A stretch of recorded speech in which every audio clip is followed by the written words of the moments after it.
I'm Susan. Welcome to Tea and Games. And a big welcome to new subscribers because we've got more people. It's just really neat. We're coming up on our 1-year anniversary of the channel next month, and I'm kind of hoping that we'll hit 100, magic number for the 1-year anniversary. But if we don't, that's okay too. And if you just subscribe to help me hit that mark, you can just always bail out after September. But I'm glad you're here, joining me for a chat about games around the table. I'm Susan. My husband Robert and I are casual weekend board gamers. We are not professionals. This is not a professional video. We do not get free stuff from game companies. If I say I like something, it's because I really liked it. And the tea today is Builders because I woke up really early and I need a good kick in the pants of caffeine here. It is a hearty British breakfast blend. Yeah, it's not actually the strongest tea I have, though. That would be Brody's Scottish breakfast. That stuff is whoa. But I felt like I could do with Builders this morning. I wanted to play Forbidden Jungle again this weekend, but we just didn't quite get around to it because we were kind of doing other stuff, and that first game was long. See previous video. The first game was just shockingly long because we did not go down without a fight, a very long, hard fight.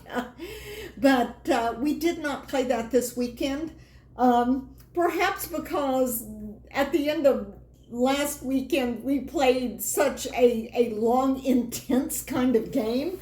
We started off this weekend with small, light stuff. I mentioned in the previous video that we hadn't been playing Herbaceous this year. I noticed in BG Stats, and I thought, oh, that's not right.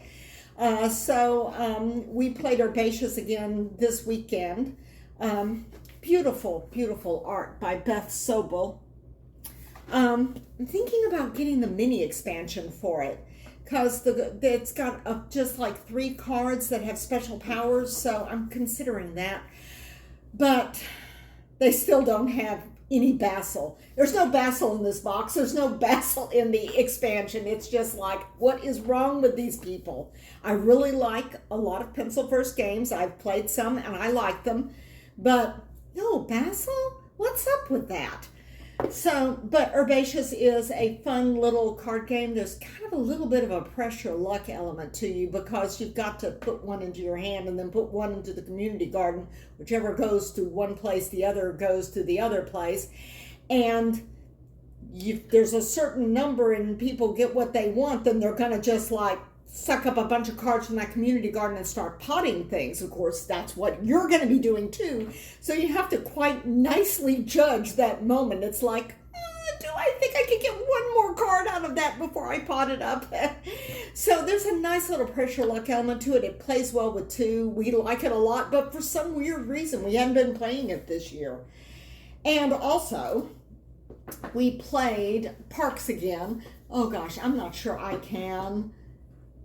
I did a damn fool thing. I decided that we played Parks with the Nightfall expansion again, and I decided I wanted to put it all in one box. I hear it all rattling here, and I'm just gripping this to keep the lid on. You can see now on this side, there's not really much in the way of lid lift, but then on this side, there actually is. I think I may have to get one of those box band thingies because I stuffed all of the Nightfall expansion. I can't let go of that, can I? Or it just goes, I put all of this box into that box, and that box was already full before I did. So, yeah, maybe I may need to rearrange these things or rethink these things, particularly because with this, I'm considering getting the Wildlife expansion. We had a great time playing Parks this weekend. here's the interesting thing, and I didn't realize this. This is one of those things that I didn't realize because I don't pay real close attention to who wins. I mean, I know that there are people that can tell you, oh yeah, this person always wins these games and always wins those games, or I always win these games, or it's like I just can't be beat at this game, or this person can't be beat at that game, or whatever. And it's like they've got this really keen sense, like I win almost all of my games. It's like whatever for a particular game. And they've got this, it's like they're keeping track. The thing is, until January, when I installed the BG Stats app, I really hadn't been keeping track. So I had this kind of hazy idea that it seemed kind of like I won more games than Robert did, but I didn't really have a good sense of, oh, he really wins these games, and oh, I really win these other games kind of thing. And I think statistically I do have a slight edge over him overall, though one should point out that in BG Stats, that also includes my solo plays. So it may be a little bit more even than the actual hard numbers look. But in terms of specific games, that's where it really gets interesting, because I look at the stats for the games that we've played so far this year, and I look at some of those games, and I'm going like, oh my God, I haven't won a single one of those. And then I look at another game and I'm going like, oh wow, Robert didn't win any of those. Or it's like, wow, I won most of those and I thought I lost most of those. So it's like, and I think part of the reason why I don't have, until I actually look at, like in the app, I look at, there's the numbers, I think I don't have a real good sense of it, because with a lot of games when I'm playing, it feels like I'm losing. I mean, it's like the game is such that I don't feel like I'm just going in there and hitting a home run, It's like I feel like I'm just eking my way from base to base, and if I'm really lucky, I'll make it to home, to use a baseball metaphor. But I don't know. I feel like that because it feels like, and there's a lot of games where I'm thinking like, oh, I'm not doing good in this at all. I'm really not doing well. And it feels like that I'm kind of struggling to maintain parity, that I kind of misremember and think that I've lost a bunch of games that I haven't actually lost. And here's another thing. Robert and I's scores on games are usually really close. And that's probably another reason why, until I got BG Stats, I just really didn't have a good idea of games that he was really good at and games that I was really good at and games we were both really good at or whatever, because our scores were so very, very close that it's like we were within just a few points of each other on a lot of games. So it's like the games we both played like almost equal. So that could also be why, unless I'm actually looking at the number of wins and losses, I don't have a clear sense of this. But that digression was all about Parks and also the Nightfall expansion. Since I started keeping track, because we started playing Parks again this year, Robert's won most of the games of Parks. And he's won both of the games that we played using the Nightfall expansion. So clearly I need to work on my Nightfall strategy. It hasn't really quite gelled yet with those extra stuff. And I know I didn't utilize the campsites well this past weekend. Another game, both Parks and Herbaceous, are games that we really liked and played a lot when we first got them, and then it's like they just got overrun by other great games. And we just did not go to them quite as much. And I realized, oh gosh, we haven't played them at all this year because Stats app, yes, it shows us what I haven't played. Another one that we have not played in probably about a year that we used to play a whole lot is Tiny Epic Galaxies. This is the first Tiny Epic game that we got. We've got a couple of others. And I would still say, and there's one that we haven't played, but I would still say this is the best Tiny Epic I've played. Absolutely, hands down. Of course, I like a space-themed game, but also this being one of the earlier Tiny Epic games, the balance of Tiny and Epic is a little bit better. With this game, it is both Tiny and Epic, with some of the more recent Tiny Epic games, they're really leaning very, very hard into that epic. And it's not quite so tiny anymore. I mean, I have Tiny Epic Dungeons. That's the one that I haven't played yet. And it is, I can't put it all in the box. Or having had it in the box, then once I open the box, I can't get it all back in again.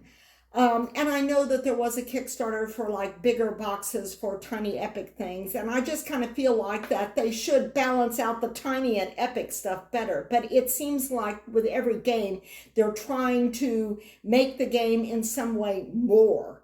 And maybe unnecessarily more. We were not that keen on Pirates. Pirates seemed a little, I don't know, a little fiddly, a little much. But we haven't played Pirates very much, partly because that first playthrough we're kind of going like, right. So anyhow, but we love Tiny Epic Galaxies. So we played it again a couple of times this weekend. And what we're working our way up to is I've got Beyond the Black, which is a whole nother Tiny Epic box. It's like, and there's no way I can consolidate that into this. That box is the same size as this one. We've got Beyond the Black, which is an expansion for Galaxies. I also have the two little mini expansions in this and the mini expansion for Beyond the Black. Because these are the deluxe Kickstarter editions. I had the regular retail edition. I gave it to my niece and got myself the deluxe edition, which has the mini expansion. Because also I wanted to like get Beyond the Black because you can get extra stuff in Kickstarters, stuff that you can't find in stores anymore. And then, let me see, and those Tiny Epic Galaxies, that was really fun. And that one I won both games, which is really unusual this weekend because Robert won Herbaceous and he won Parks, you know, so it's like it looked like this was going to be his weekend until we got Tiny Epic. And then I managed to make a comeback by winning a couple of games.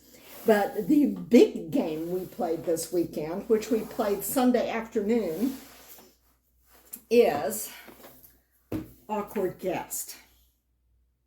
Take a good look at this. Awkward Guest, the Walton Case. This is a mystery deduction game. Think Clue, but with a much better game design. Also, I felt like we needed a deduction game in our library, and a number of channels that I subscribe to have all played, not all of them, but a number of channels that I subscribe to have played this game and absolutely, totally, completely loved it. And I don't see it around anymore. I was talking to a friend of mine and he's going like, wow, I've never heard of that. And he's going like, how did you even know about that? But see, he and I subscribe to like a completely different set of YouTube channels. But it is a mystery deduction game. I felt like we needed one of those. And I've been kind of looking around and I've read reviews of some of them. And a number of people have mentioned a really specific and annoying problem with mystery deduction games. Well, Clue has a certain element of luck in it, but it's not a terribly good design. I think it's good for kids. I'm not sure about this with kids. It kind of depends upon how sharp the kid is, maybe. But a lot of the deduction games, the stuff that I read about them or heard about them, people complain because it's like, okay, this person did that and that person did that, and here's the murder weapon, and this person was obviously at the scene of the crime at the time of the crime, and they work all of this stuff out. And it all fits, it all looks perfect. They've got it all figured out, who, what, when, where, why, whatever they're supposed to figure out. And then they check the answer and wrong answer. And that just pisses people off. I mean, if you think that you can think things through quite logically and that you have gotten all the information that you need to get to come up with the correct answer and the game tells you the answer is wrong, that just annoys the fire out of people. This game, that's not going to happen. Basically, if you've got all the clues and you've figured everything out correctly, it will tell you, yes, you've got the right answer. But the trick is to get the right answer before anybody else. Because the way this game works is, I'm showing you all this stuff. Okay, the main thing here is, take these things out. Whoa, took out too much out of that one. Here we go. This is Mr. Walton. He's the first player marker, and he was murdered. Yeah, well, he's barely in frame there. And then you've got this.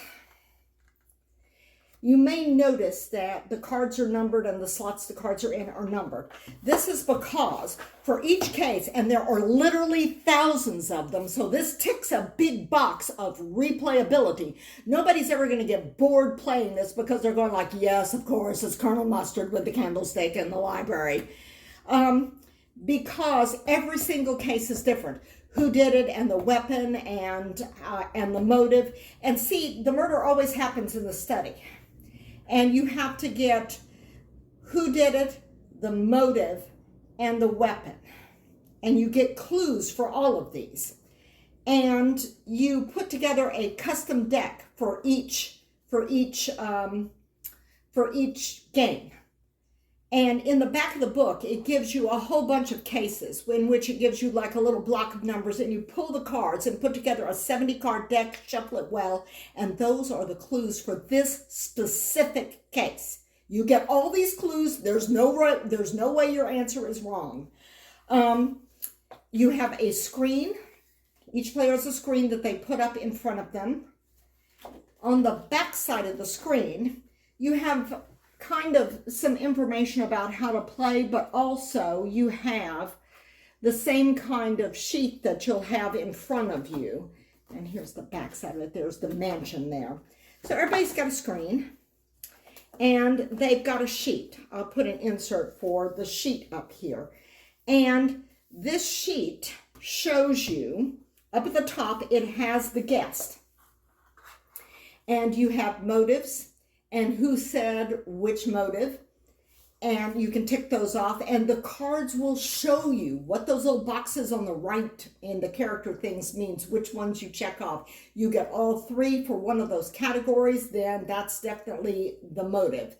And you can mark off like whether or not you will get cards that tell you that the police say that that certain things were not the motive. And so everything with that symbol gets marked off for the suspects. And then you will have down at the bottom of the sheet, I don't know if you can see it as well on the insert because they are very, very tiny, you have signs and weapons. Okay, let me do this here. Okay. Here are the signs. Sometimes you'll get a card and it'll say the police say there is none of these signs. So you can then mark off all of these possible weapons that leave those signs going by the icons and the symbols. Sometimes you'll get a card that will say no blunt weapon was used. You know, the cops say not blunt weapon, so you can knock off a whole category. And here's the thing with weapons. Also, when you go through and you mark off a particular weapon or category of weapons, it's a really good idea to mark off, like draw a line through those weapons in each room that those weapons are in, because part of this game is you got to figure out how they got to the study and what they did, because there will be cards that tell you that the staff said nobody entered the study from the bedroom. So if you've got somebody here, then you're going to go like, okay, how could they get through there? And let's say you know that a character is in the library. Now, the library has two exits to it. You can go out of the library, which will take you either to an entrance to the kitchen or to the shed, and from the shed, weirdly enough, into the study or the crime scene. The crime scene can also be accessed from the garage. the bedroom, and the kitchen. So, yeah. But if you know somebody is in a room, you're going to get cards sometime that say the staff says that nobody entered this room from that room. So you put an X through that entry. And eventually what emerges is a path for various characters. This character is in that room and that path cannot get them, or that path can get them to the study, but every room on that path, the murder weapons have been crossed off. So you're going like, well, it either wasn't them or they could not have gone that route.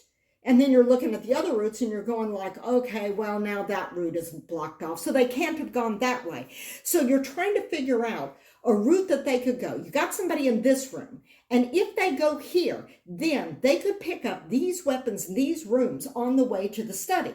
But then as those weapons get crossed off, then those rooms become perhaps less viable rooms for them to be going through to get to the study, because you're going like, and now there's no route into the study where there's a murder weapon they could have picked up. So they're in that room. They have no access to a weapon, or their room is blocked from to the study. Then you know it's not them. So you really do have to use deduction. In the more difficult cases, there is an accomplice, and the accomplice and the murderer may lie. So that in those, when you get the solution, you not only have to figure out who, why, and how, the motive and the weapon and who, you also have to figure out if there was an accomplice and who that accomplice was and what the accomplice's motive was too. We're going to probably be sticking with the easy games for a while. But we had a lot of fun with this, and the gameplay is really interesting because you trade clues with other characters, but you have to trade clues of equal value. At the beginning of your turn, you're going to do an inquiry. You're going to, where's the book? The rule book is actually part of the game. You lay the rule book in the center of the table, and at the beginning of your turn, you use one of the little arrow tokens here. Can you see a little arrow token in there? And you lay an arrow token like pointing to one of the rooms or one of the people or two rooms. And you're asking for information about the rooms or people that you put the two arrows on. And it can be any combination. It just has to be two. And other players then make an offer of clues, face down clues.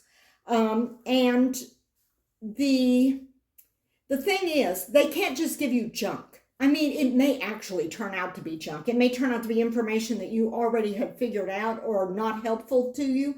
But if you ask for information about the library, then they cannot give you information about the garage. They have to give you what you ask for if they offer anything to you at all. And the cards here, let me just take this card as an example. The cards here have a number value up at the top. And so if they ask about Claudette or Greg Gaffney or the bedroom, because you see that's what we've got up here, then I could offer them this card. I may have other cards that involve this, or another card that involves the library that they ask about. Let me see, that's the garage. Okay, they ask about the garage, let's say. So I'm offering them these two cards face down. The cards both have a value of 1. Some cards have a value of 3. I don't think we saw any cards with a value above 3, but you can offer as many cards as you want. You just have to put a number token up there indicating what the total value of the cards are. And that's why the number tokens go above 3. I think there was like 6. Because if you offer them two clues that are 3 clues, then 2 clues that have a total value that each one is 3, then that's going to total up to 6.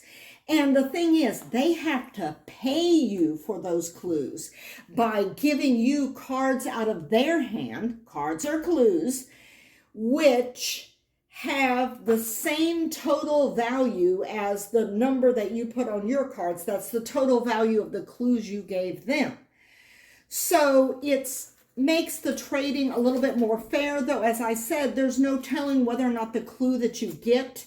And of course, if you just keep giving people back the same clue that they traded with you in another turn, then they may be less likely to trade with you in the future. And that means that you might not get those clues. The person who asks for clues and the people who offer the clues, the person who asks for clues is under no obligation to take clues that are offered. There may be multiple players that are offering clues, and they get to decide if they want to take that one or both of those, and pay the requisite amount of cards out of their hand for them. Maybe they can only actually afford to. And they're looking and they're going like, wow, 2 cards and the total value is 6. That's 3 really good clues. Or this person, on the other hand, is offering me 3, but they're all 1 value clues. So maybe if I can only afford to buy one, like make the trade and pay for it with cards, maybe I want to go with the one that has the more valuable clues. But also, if you have stuff that people are asking for, you don't have to make an offer. You can hold those cards and then discard them when the discard part of the turn comes around. So there's also that. So, I mean, there are ways of manipulating who gets what information. It plays okay at 2. We had a hard time not trading cards with each other that we had our clues that we had already gotten. Usually, if we remembered that this was a card we had gotten from the other player, you can play this at 1, 2, or 8. It plays up to 8, so could be quite fun with a large group.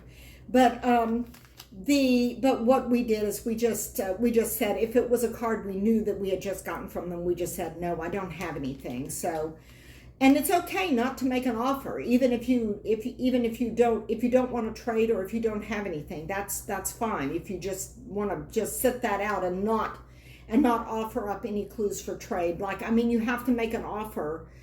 If somebody you have to make an inquiry, you have to ask for clues, but people are under no obligation to say, okay, here's some clues that fit what you asked for. They don't have to pony up any cards if they don't want to. But if, let's say, you put out an inquiry and people are going like, nope, not going to make an offer on that, not going to trade or don't have anything or whatever, they're just going like, no, then you get to draw 3 off the deck. So while there is clue trading amongst people and there's cards discarding, so there's information going out of the game in every round, if you don't get any takers when you ask for information, you still get 3 clues, which may actually end up being better than what you might have gotten from the offers. Although they're random clues, they may not be helpful to they may give you information that you'd already figured out or that you'd gotten from some other means. Because I got 2 cards that were the exact reverse of each other. One said that, what's her name? Angela. One said that Angela and Claudette were in the library. And then I got another card later in the game that said Claudette said that Angela was in the library with her. So it's like Angela is alibying Claudette and Claudette is alibying Angela. It's like, and those were 2 different cards because it was one character saying it one time and another character saying it the other time. But you see, I had already gotten a card that gave me the information, though, confirming is not a bad thing.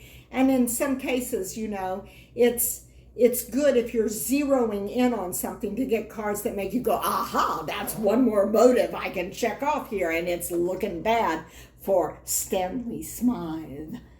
Although Greg Gaffney looked pretty suspicious there for a while too. I narrowed it down. I was able to cross off 3 people on the top tier of the list pretty quickly. And I was able to cross off all the murder weapons except 2. And that's what the game came down to, is Robert and I both got it down to, we both figured out who the suspect was, and he had it narrowed down to one of two weapons, and I had it narrowed down to one of two weapons, but it wasn't the same two weapons because we got different cards to cross off weapons. But here is what the complete and utter mess of my finished sheet looked like. Yeah. But it's actually easy. You're like going, oh, wow, this is like a lot of moving parts. But no, it's like once you know how to play the game, it's easy to play, easy to teach, and it plays really smoothly. Now, for the solving part, this is where it gets really interesting. There are two ways that you can solve this thing. I forgot to put Mr. Walton back in here. There he goes. Oh, yeah, and you have a little, I forgot to show you. You have a little drawer with confidential cards in it. See the little drawer? Which is where you put the discards. And if you run out of the main deck, then you shuffle the discards and start drawing on your turn from those. So that means that, and you probably will go through the deck with a larger number of players. Actually, we went through the deck, though not very far into the reshuffle, with just the two of us on an easy one. Now, how you determine the winner.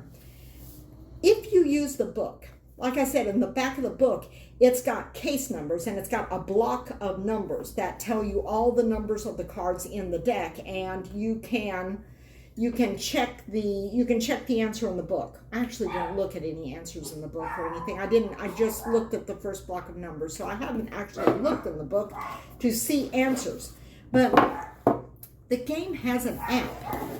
If you use the book,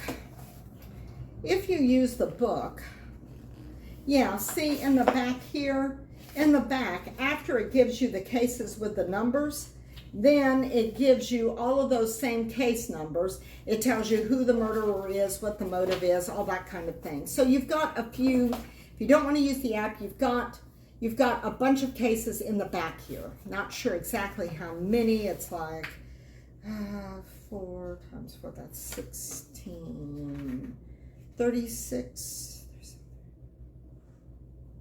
maybe 42, 43, over 40 cases in the book that you can play, so that you can do this 40 times on varying difficulty levels without using an app.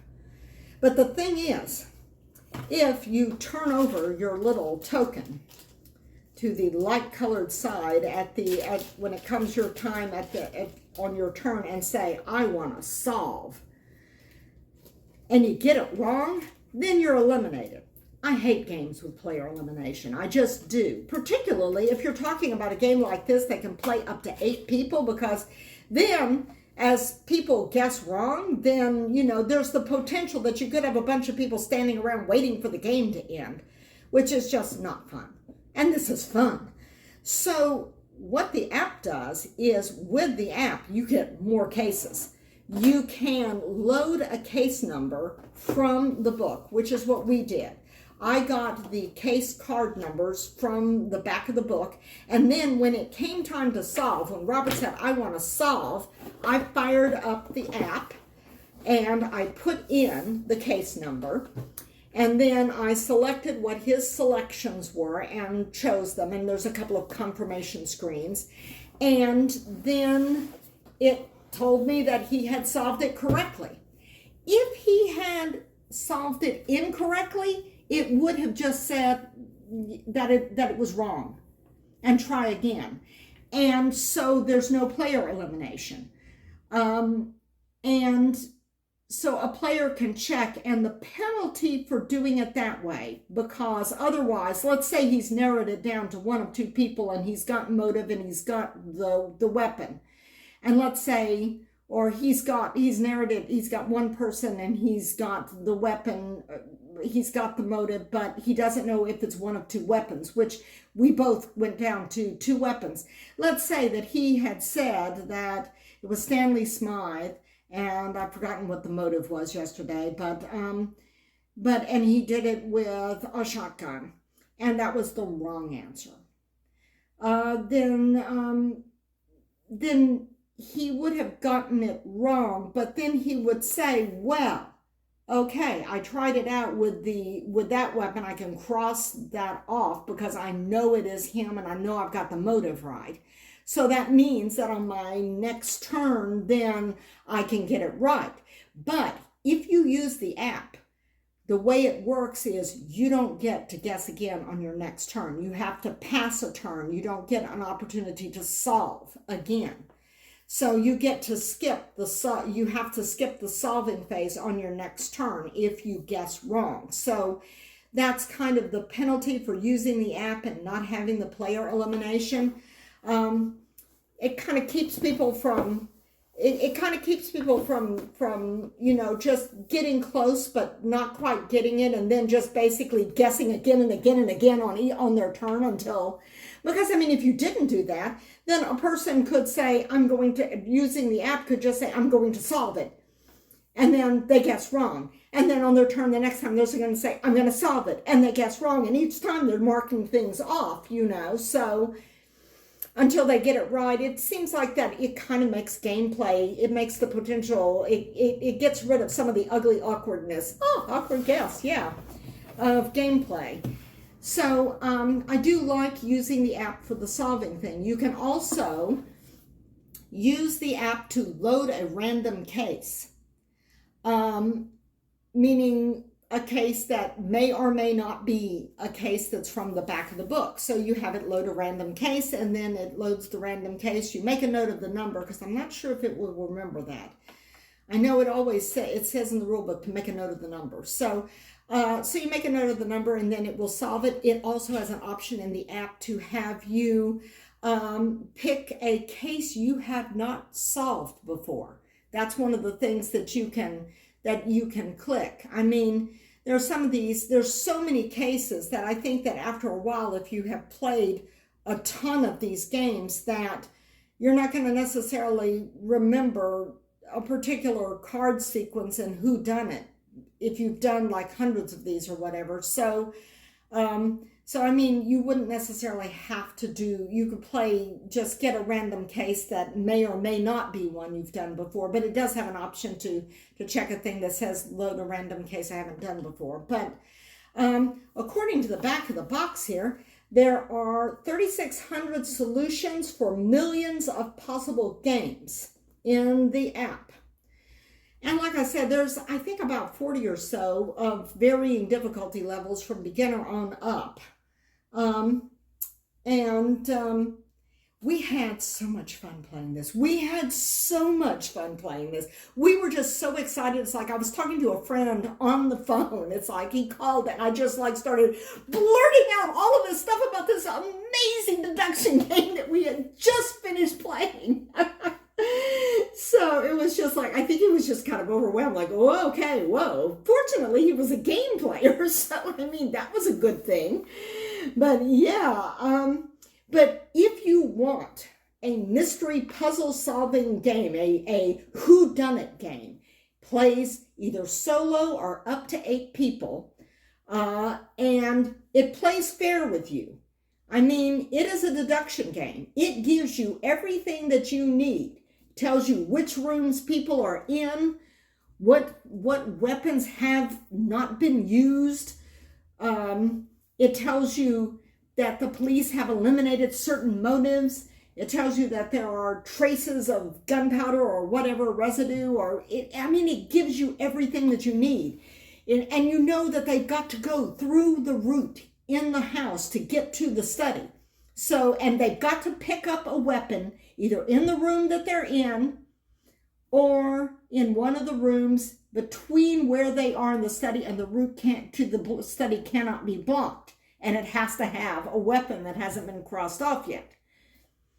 So there's just a lot of different things there. But I mean, if you're good at deduction, if you deduce things correctly, you will get the correct answer. The game isn't going to pull the rug out from under you at the same time because there was so much ambiguity in the way the case was set up that it could have actually been one of 2 different people. And the game says it was one person and you said it was somebody else. That's not going to happen here.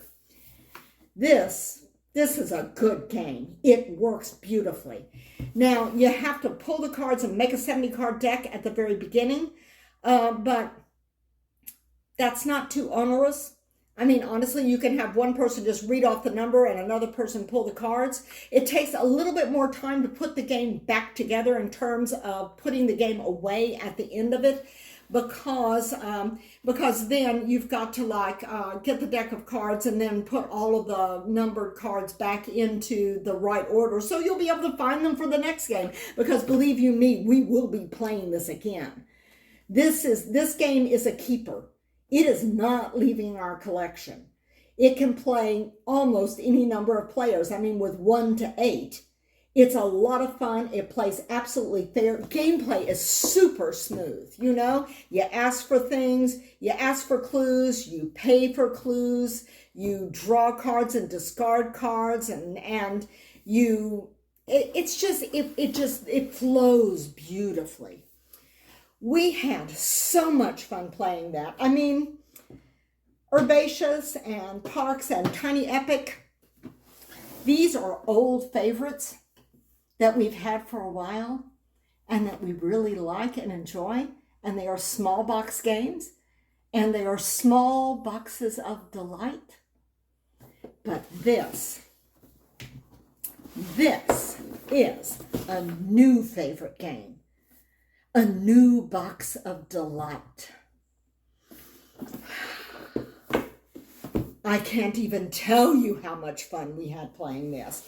If you want a game that's like Clue, only better, much better, and much more fun, and you want a game where it gives you clues for deducing stuff, and it's supposed to be a pure logic game, and they're not going to say, oh, you got it wrong, when you know you got it right. Awkward Guest. It is so good, and it is so much fun. And I mean, the clues are not ambiguous. They're not open to interpretation. If it says that a blunt instrument was not used, then a blunt instrument was not used, and that means all of those instruments in that category can be eliminated. It's not going to screw with you somehow, and say, oops, but we didn't mean this one. No. It's going to play totally fair with you. It is perfectly logical and it's just perfect logic, perfect deduction. It will appeal to the Sherlock Holmes in every one of you.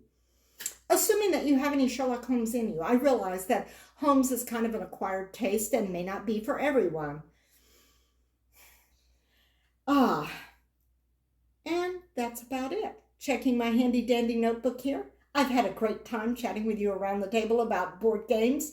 I hope you played some games this weekend and had as much fun as Robert and I had playing the games that we played. It was an epic weekend, a tiny epic weekend, which reminds me, next weekend we are going to have a not so tiny epic weekend. Here in the U.S., it's Labor Day weekend, which is a 3-day weekend, Saturday, Sunday, Monday. But we've decided to make it a 4-day weekend, Friday, Saturday, Sunday, Monday. So we're going to play more games next weekend because we'll have one more day in which to do it. Actually, 2 more days in which to do it. One more day than a regular holiday weekend, and 2 more days. 2 more days more than a regular weekend. And we're hoping to get some of our bigger games played because they just take so long. It's like you don't want to, you're kind of reluctant to table them because you're going if we play this game, we're not going to play anything else, for big games like that. But, and that's kind of the reason why we lean into small games a little bit is we can play them in odd moments in the weekend, a half hour, 45 minutes here or there. And we can play a bunch of games rather than just one really long game, though I do love me some long games. And we may hit some of those this coming weekend. Anyhow, it's been fun, and I will see you next time round the table. Bye.